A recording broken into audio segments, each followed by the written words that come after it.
Today we are turning our attention to NATO's eastern flank, to Lithuania, a country with deep historic memory of Russian Soviet occupation, resistance, and now a frontline democracy watching Russia's war in Ukraine from close proximity. And I would like to set the stage from big picture and ask a question. How would you describe the current atmosphere in Lithuania? Has the perception of security changed since the full-scale Russia's invasion of Ukraine? And I would like to start with Vytis, since you have the first-hand experience working with Ukrainian refugees and civil society. Thank you. So thank you for having me here. Indeed, the situation is tense in the region. I mean, it's obvious because of the war. It's obvious because of all sorts of provocations which are happening, like airspace being violated, cyber attacks, instrumentalized migration and whatnot. Obviously, it's also like led by disinformation, discreditation, and all sorts of like other information, like warfare, kind of to also infuse psychological like effects to the Lithuanian society, also to spread the divide and rule, sometimes hatred against migrants, or like, I don't know, like some liberal groups, if you will. I mean, the pattern of what Kremlin and Lukashenko's regime is doing is somewhat similar, like though it might vary depending on situation. If we talk about the mood of the society, and my understanding and my feeling is that the peak of stress and big concern was just before the full-scale invasion, because there was a lot of uncertainty. What is going to happen? How it is going to look like? And I think the resilience and the ability to defend themselves, like was the inspiration for Lithuanians, that Ukraine managed to defend itself, even like being not at the best odds, so to say. So, and we have noticed an immediate, huge solidarity with the Ukrainians, like hosting the refugees coming from Ukraine, assisting the society, the military, state institutions. Lithuanian society has been like, incredibly like generous, donating money to all sorts of like civic initiatives. I think the best known initiative is Blue Yellow, which provides also military equipment to military units. So I think it has been an inspiration. It managed to like calm down some, because when you are able to respond, when you are able to act, I think it diminishes your stress somewhat. So we do have ups and downs, waves of attack in this psychological warfare. So obviously, I think part of the society is generally concerned when Gabrielius Landsbergis, our foreign minister of foreign affairs, like in the previous government, was like trying to address issues that we need to like be prepared very fast. They were like passing the society, which were saying like, you are dragging us into the conflict, which was like a totally misread thing. That was like an alert like to the Europeans and to Lithuanians in generally that it's serious, but the source of the aggression, the source of like war, all sorts of provocations are, and I am afraid will be coming from Moscow and Minsk. And I think that Gabrielius was certainly right to say that we need to show that we are prepared as Euro-Atlantic community, but also as the society, because it also has a preventive like effect where the enemy might like count a couple of times whether like and do the cost benefit analysis whether it's worth it. On the other hand, we see that in the Baltic Sea region, there's Sweden, Finland, which joined the NATO alliance. And I think from that standpoint, it's also showing that other countries are stepping up, those who used to be neutral, and they understand all the threats coming from the east. So I think that there are like some pluses, some minuses in terms of the dynamics, but the general attitude that Lithuanians are ready to respond back. They understand the gravity of the situation, but there's no panic whatsoever. Gabrielius, I am honored that you found time to join the conversation, and I'm looking forward to drawing from your expertise in diplomatic service and in the government. And so since Russia's endeavors in Ukraine, did you see any policy shifts in Lithuania, like in the policy circle, or some action taken by the Ministry of Defense? Well, clearly, there have been changes, just to name a few. So we are, we started somewhere at 2% of spending on defense at the beginning of the war, and we're now, well, at least officially the government claims that we are roughly around 5%. So so that's one example of how things are changing.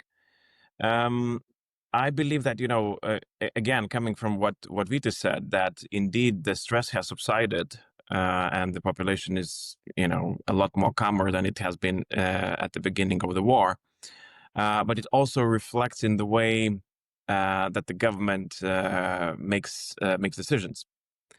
So during the first days of war, you could feel that you could push almost any decision through the parliament. The government would would debate almost constantly, in order to make sure that that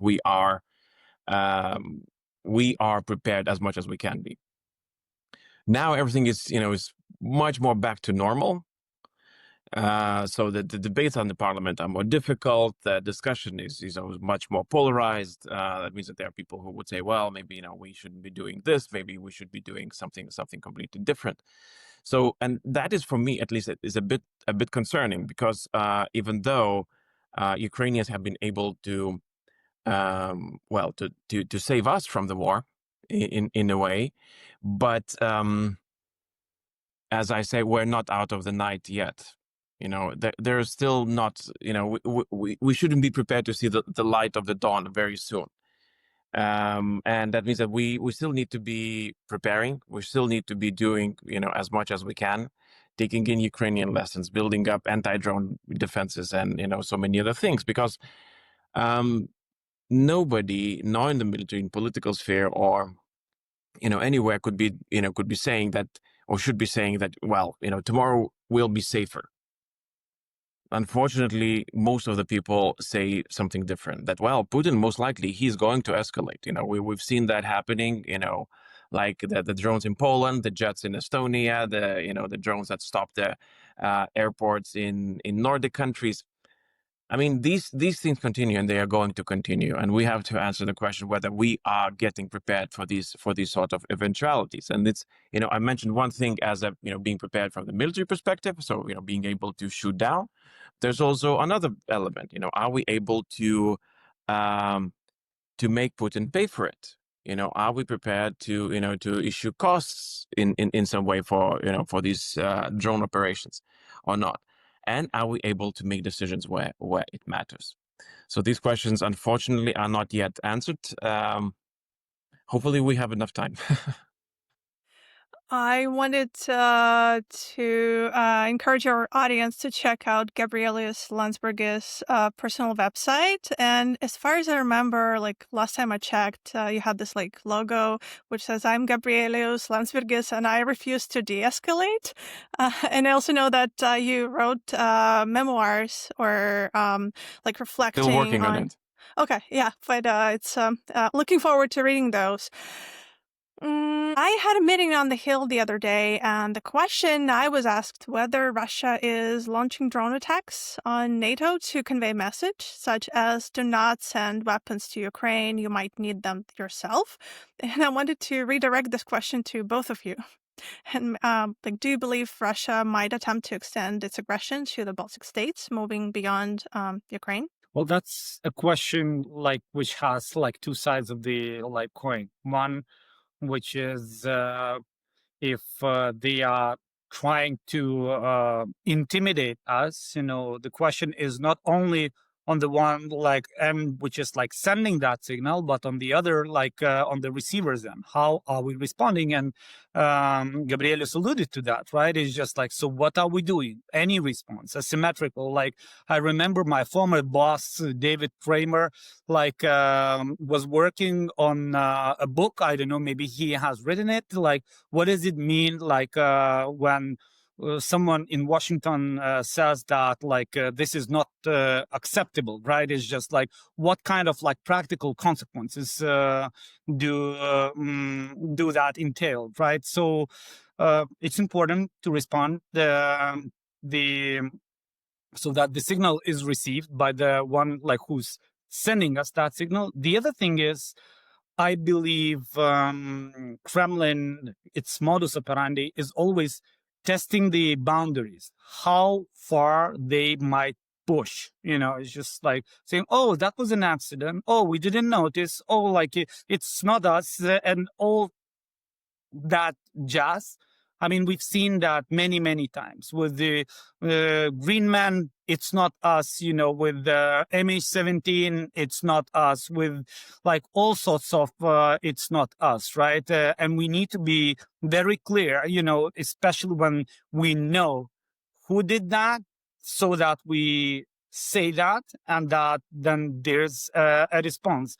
Otherwise, if we choose to let's not escalate, by not saying the truth, I think that this is certainly has an opposite effect, which is encouraging Kremlin to actually be more aggressive and push the boundaries even further. Yeah, well, I will just add a couple of things. So one is that Putin is feeling the bite of the war. Probably for the first time in 3 years, he's actually having to pay the price for the war because of Ukrainian long range attacks.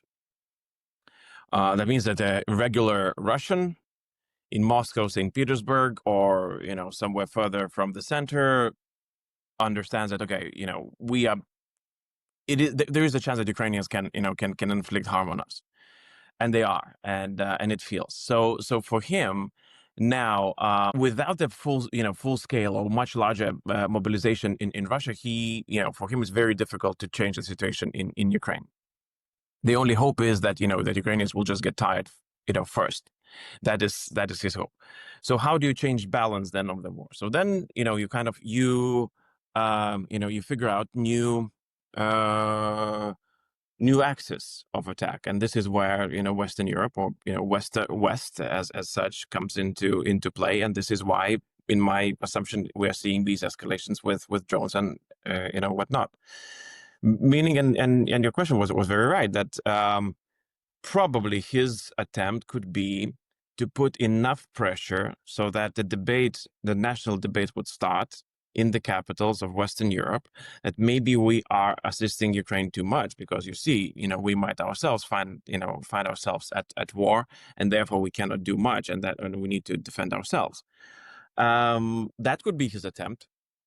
I'm not sure whether it still remains to be seen that whether he's successful or not, especially with escalation.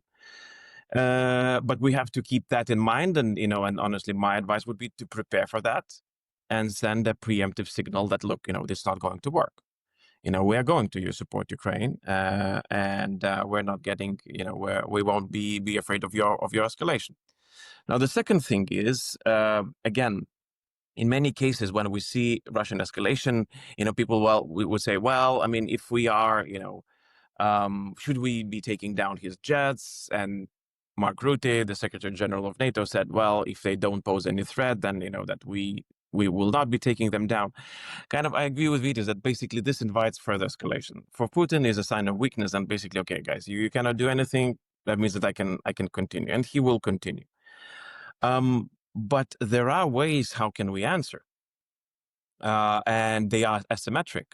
There are ways from, for example, We have all sorts of cyber capabilities that could turn off the lights in the airport that that houses the jets. And one day is just unable to take off because it's just not working. There have been some interesting pager operations in Middle East. And if suddenly Russian generals or whoever would have to start checking their mobile devices to be sure that they wouldn't be exploding in some way. There are ways how to send a message without shooting a rocket at Russian city. And I think that way, West could manage escalation quite well. If we talk about Lithuania, or Russia's interest towards Lithuania and sort of having Kaliningrad as a neighbor, or I came across certain investigative journalist reports about Russian sabotage training attacks on Klaipėda port potentially, or whatever Russians are up to in, again, on the Kaliningrad side, or in Belarus for that matter. And I realized that drone attacks aimed at Poland is something that hits headlines right now. It's in the news. But what kind of attacks or hybrid attacks or, operations Lithuanians are experiencing as we speak?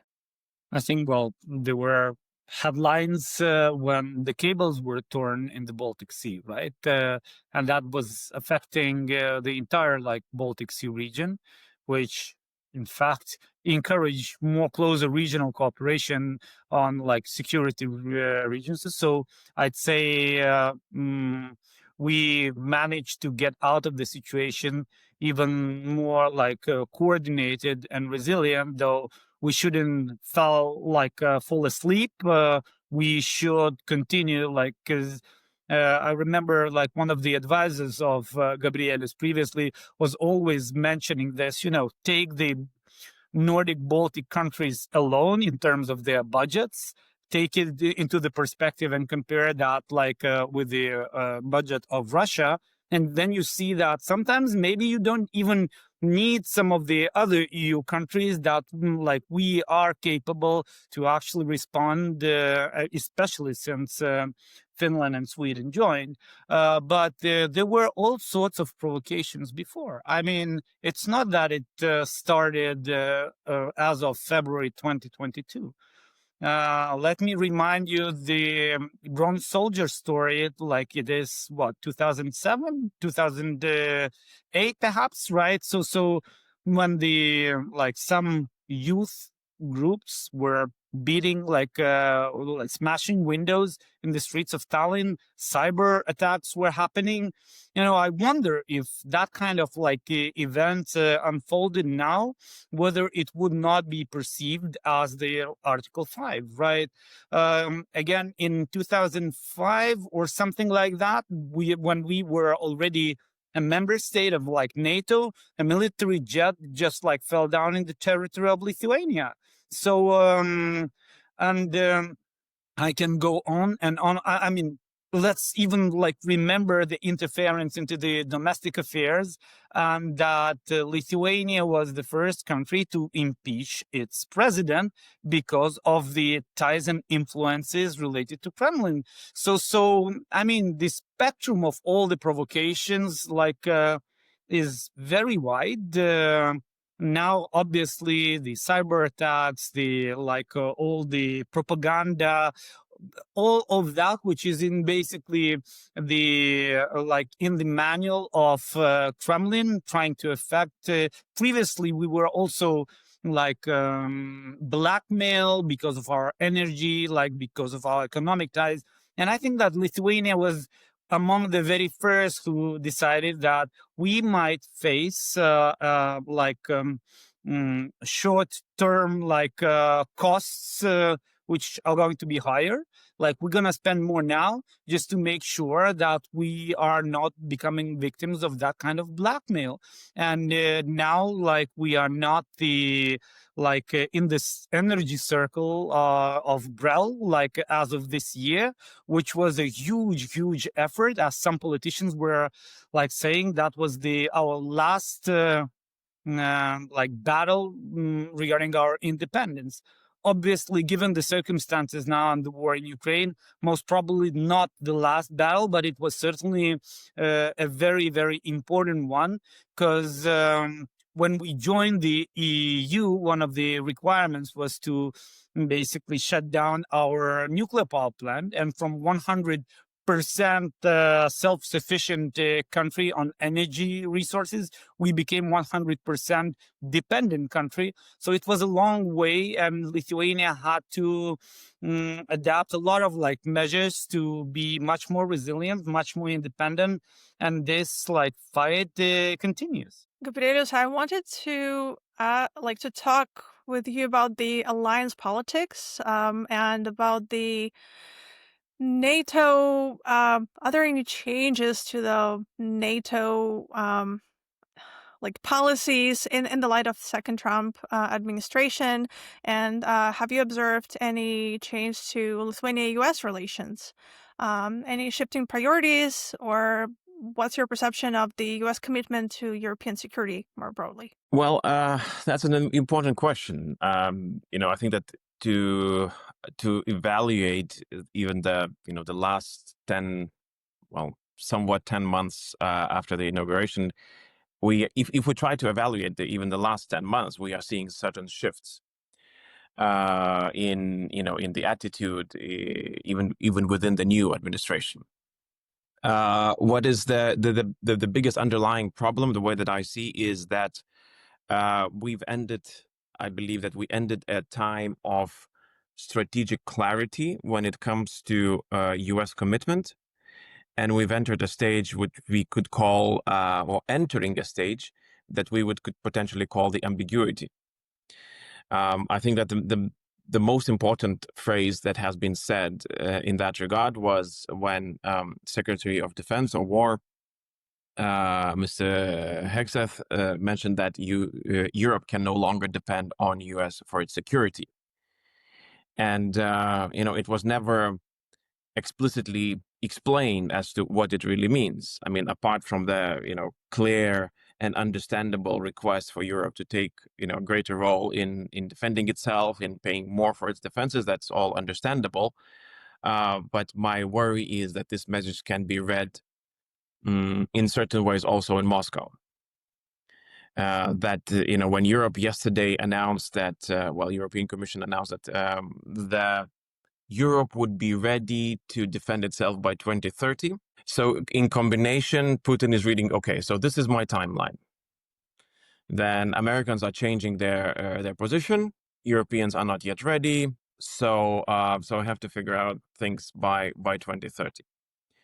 So this is what makes me a bit uneasy while watching the whole situation. Now, when I say that things are still, even with this administration, things are changing and not yet certain. For example, the way that attitude towards Ukraine has shifted. At first it was Russia first, Ukraine second. Now looks like it has flipped, at least for the time being. We're waiting for a meeting between President Trump and President Zelensky in upcoming days. Again, we will see how that works out. So that kind of in general, there's this changing environment, but in general, I'm a bit worried that it might give some wrong ideas to Putin, that the U.S. is no longer as interested or as committed to U.S. defense that it has been in the past. Secondly, from practical perspective, there have been changes. So one of them is what is called the Baltic Security Initiative. There was a special line in the Pentagon's budget, which has foreseen, several $100 million.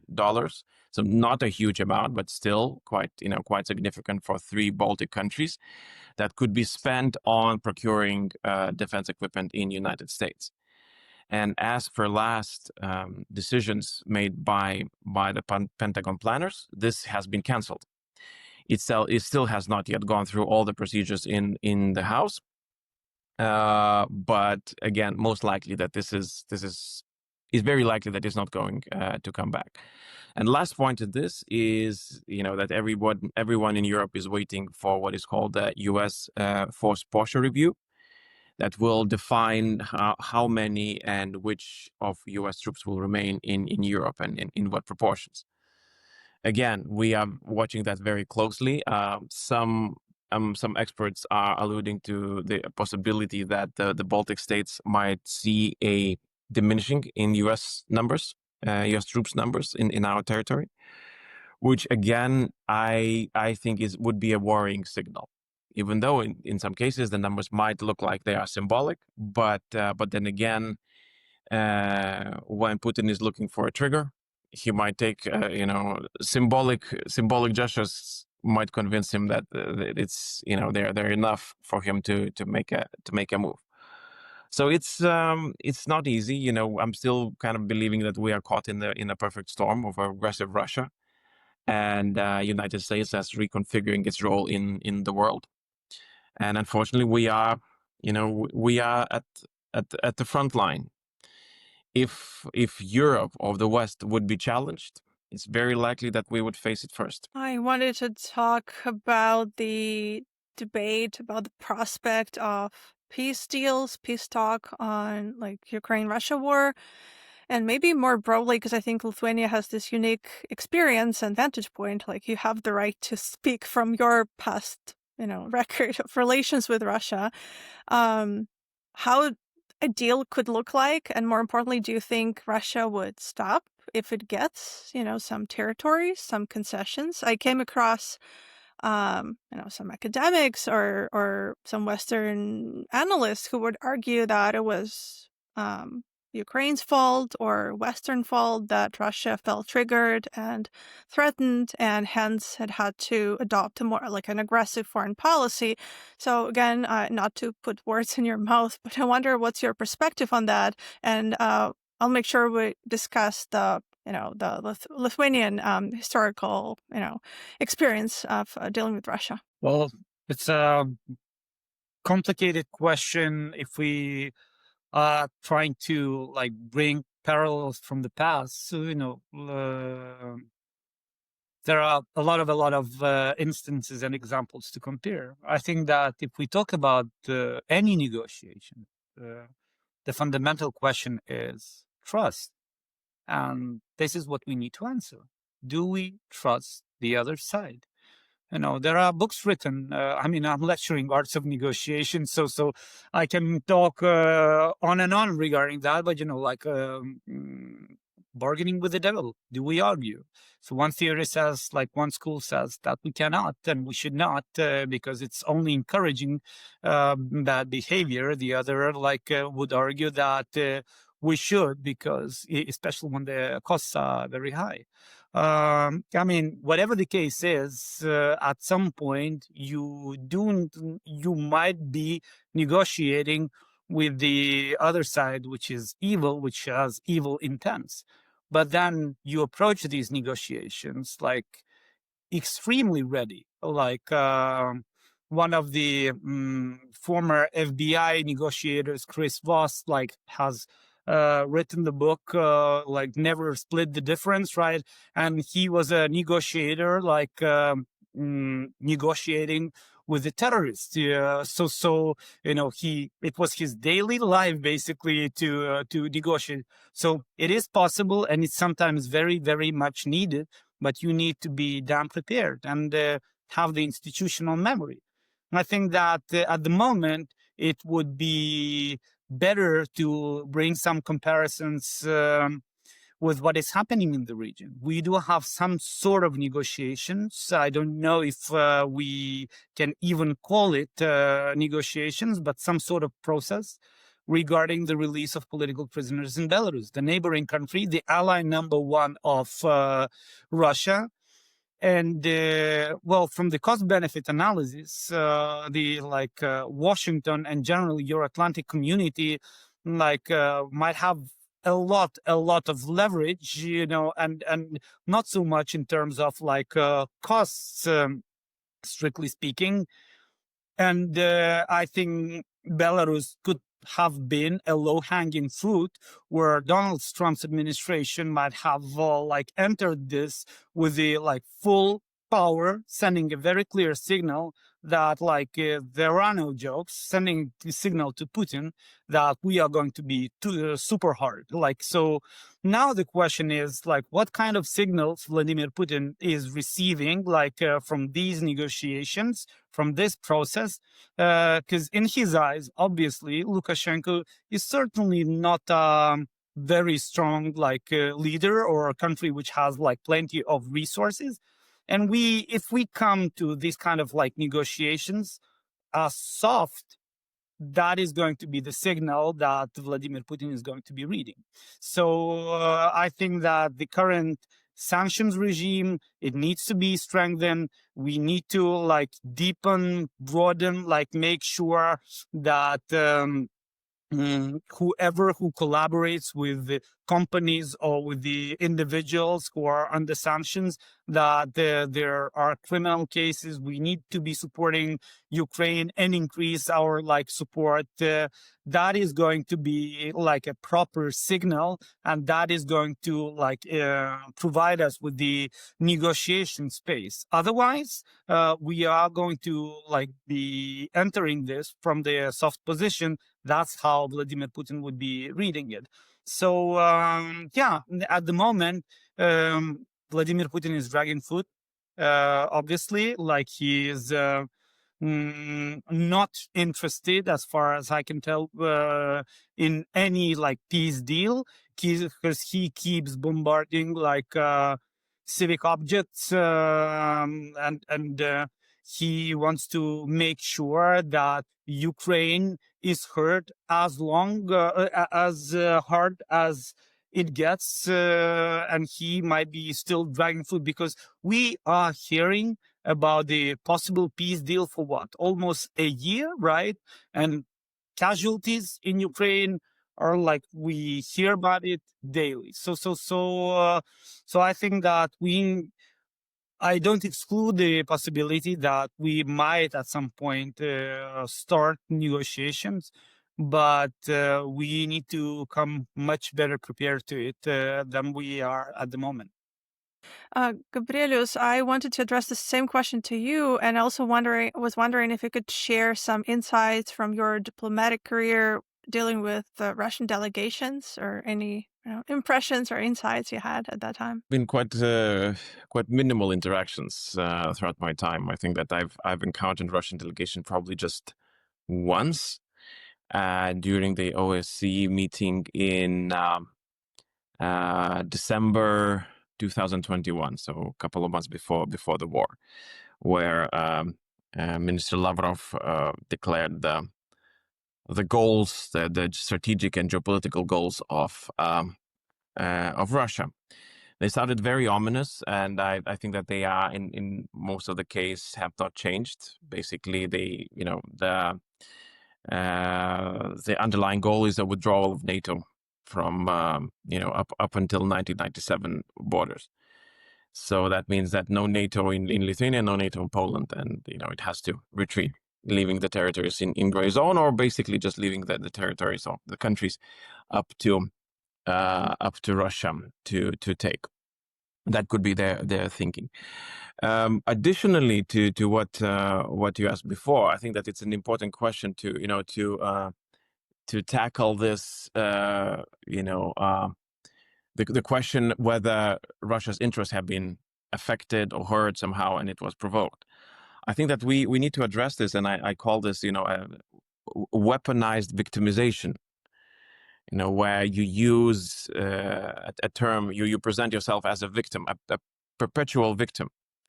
And Russians have been exceptionally good at that, all the way from the Second World War. Even when Stalin held in his fist, big chunk of Europe, he still was presenting himself that, according to per capita people lost, he would need to go all the way to Portugal in order to compensate, how much, Russians lost, how many people did they lose, and how much did they sacrifice for the victory against Nazism. So, and it's a continuous trend. an empire that that was the first to begin the wars, that was first to begin the Second World War with its attack against Poland, after the agreement with Nazi Germany. Suddenly they become the biggest victim, and we all tend to forget that, or at least not, that it's impolite to remind them that basically you are the culprit. The reason why countries want to join NATO, because Russia has been aggressive. That Russia has been aggressive against Chechnya, that forced many countries in the eastern flank to fast forward their accession to NATO. After 2008, that has been even pushed further. 2014, again, you see NATO NATO forces being ushered eastwards, and so the story goes. But then again, we've always presented with this argument that somebody is a victim, and that that somebody is Russia. Unfortunately, in many cases, I'm hearing the very similar arguments that are being made by China. The 100 years of humiliation, again, all everybody harmed the big countries, and now the only thing that they can do is fight back and and kill innocent people in order to amend the harms that have been done. I think it requires a very strong pushback, this weaponized victimization. And yeah, so I don't buy it at all. I think that the blame is squarely in Russia's court, and I think that it will, they, for all our sake, I believe that they will lose the argument and the war. Now about the question that Vytis answered about do we trust Putin? There's also additional another part in this, whether Putin trusts us. And I believe that, well, trying to imagine a person, who is spending his days in bunker, not trusting almost anybody in his circles.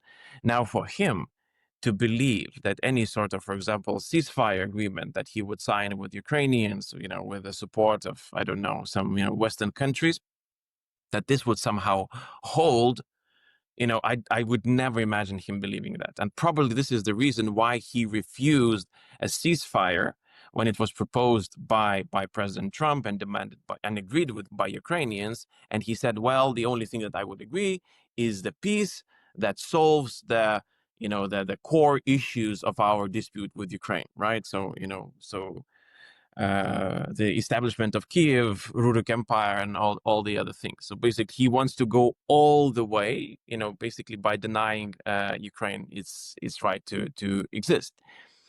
Even though the ceasefire looked like a deal that he could take, right? You take the ceasefire, you reconstitute your army, and then you figure out things from there. But since he doesn't trust the ceasefire, he wouldn't trust the ceasefire. That means that it's not in his interest to have it. Because he cannot remove the troops. He needs 1 million troops to hold the front, and he knows that as long as ceasefire is there, he will be stuck in those trenches and just watching every day for Ukrainian drones. So that means that he doesn't see a way. He doesn't see a way out unless he is able to take over Kiev. That is my calculation. Vytis, I see you have a comment or reaction to that. Yeah, I started with trust, and Gabrielius also followed up on this. There might be some sort of misinterpretation, I think, that, and sometimes we hear this argument as if no, Vladimir Putin is simply mental. I don't want to give him any excuses or say that this entire situation is because he misperceives the reality. I mean, facts are clear, in terms of the responsibility. The Budapest Memorandum, right? Who signed that?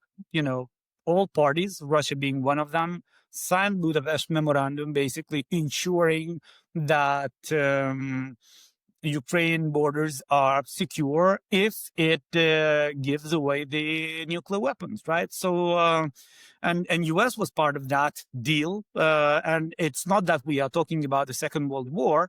We are talking like it happened not that far. Vladimir Putin was back then alive, and he clearly remembers that. Then Minsk dialogue, which happened, which is very recent, and Vladimir Putin was active already, and we can look going para by para, how many of points which were as if agreed were violated.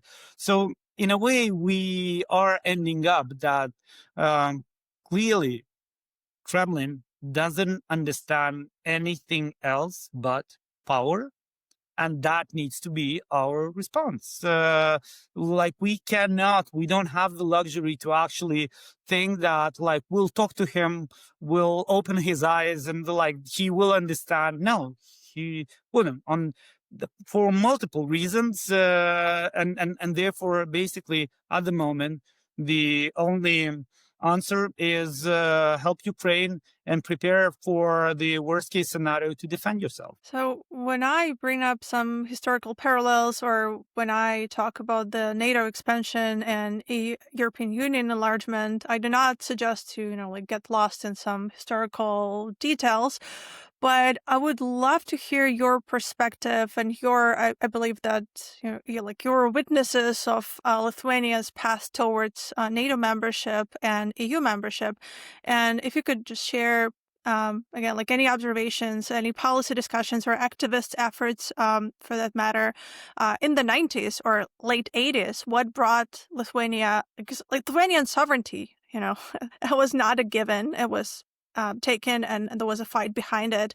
And as far as I know, there was also quite a fight for Lithuania joining European Union. So what was the rationale behind it for Lithuanian side, and how did it look like? Well, first of all, I think that there's the historical memory, our grandparents do remember, not only what was happening during the Soviet occupation, but what was happening in between the First and Second World War, and especially during the very start of the Soviet occupation. Kremlin is presenting as if, in 1945, our part of the Europe was liberated. In fact, for us, it was the second occupation. Nazis ended, the Soviets started. And we had massive deportations. Basically, every third family, if I'm not mistaken, is these repressions. We had an armed resistance, very strong one at all odds, basically, because unlike Chechnya, we don't have mountains, and it was, and even despite all odds, the armed resilience was taking place from 1945, basically for almost 10 years, which was almost a miracle. And initially, the Forest brothers were relying on the support from the West, that's saying clearly they would not allow it, this occupation. Clearly they understand, but due to the geopolitical circumstances, even if the Americans didn't recognize legally the occupation, de facto, we were occupied, and it took us generations to recover. There was a movement, underground movement, all sorts of varieties, starting with the Catholic Church chronicles, some printed underground press, music, rock, jazz, basketball. Those who haven't watched this, there's a wonderful movie, The Other Dream Team, where Lithuanian basketball club was competing with the military basketball club from Moscow, CSKA, and it embodied some sort of struggle. So there were all sorts of inspirations, which eventually became a movement, a political movement called Sąjūdis, where one of the leaders was Gabrielius' grandfather, Professor Landsbergis. So it was not easy, but I think Gabrielius also remembers that. I don't know if you were part of that Baltic chain where like 2 million people from Lithuania to like Estonia, from Vilnius to Riga and Tallinn, 2 million people were holding hands like to commemorate the Molotov-Ribbentrop pact, and that and demand that this historical mistake would be fixed. So I was a kiddo back then. What was like I mean, less than 10 years old, and that was a huge inspiration, showing that the incredible unity to fight back in peaceful protest. And it was like brick by brick dismantling the Soviet Union. So I think that there's in our like historic memory, there's a strong like focus on resilience, on like fighting even at odds, and a genuine understanding that freedom is not for free, that you need to fight it, and sometimes it means sacrifices. And honestly, in the 1991, like a number of like Lithuanians were killed because they were standing like defending the TV tower. Meanwhile, the Soviet army like was like going on it like with tanks, like shooting into the peaceful protesters.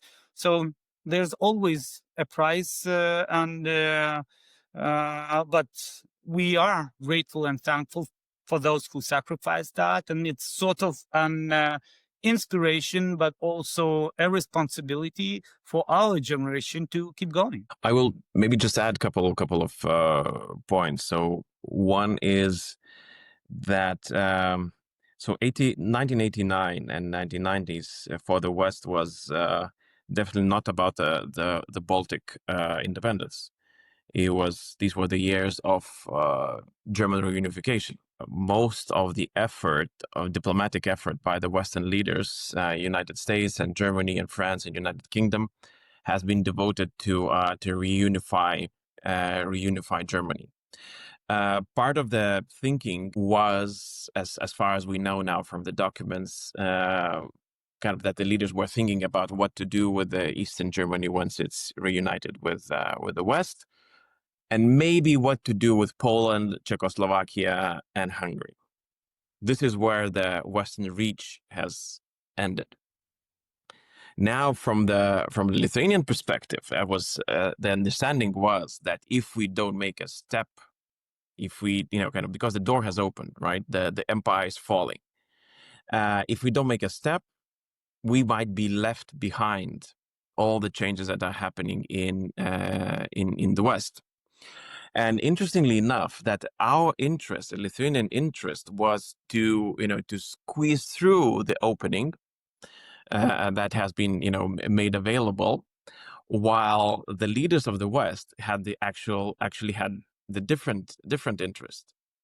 And therefore, now paradoxically,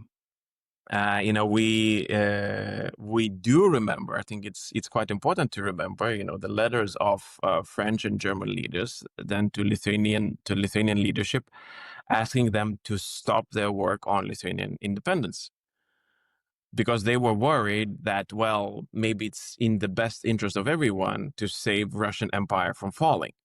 Well, Warsaw Pact, kind of that was a done thing. The Germany, okay, that is reunited. But what happens if Russian Empire falls? They did not have an answer, and therefore, Lithuania declared its independence in 1990. The first country out of the occupied Soviet republic. So basically, we were the part of the empire, not like Poland and Czechoslovakia and Hungary. So we were the first ones. Not even the Baltic countries followed us. But we started the discussion that basically this is it. We want to be free. We are free people. We elected the parliament that is democratic and recognized, and we declared our independence. And now it's up to the West to make their move. And it took almost 1.5 years for us to wait for the recognition, which came after the failed putsch in Moscow, where basically Soviet Empire was dissolved, officially then. But you can, and then others declared their independences and so on and so forth. So then kind of the whole situation changed.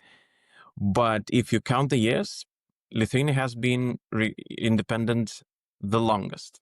So, and I'm rather proud about it. Well, that is a great place to live it, and uplifting. On an uplifting note, Gabrielius, Vytis, thank you so much for this rich conversation. Thank you for the questions. Thank you.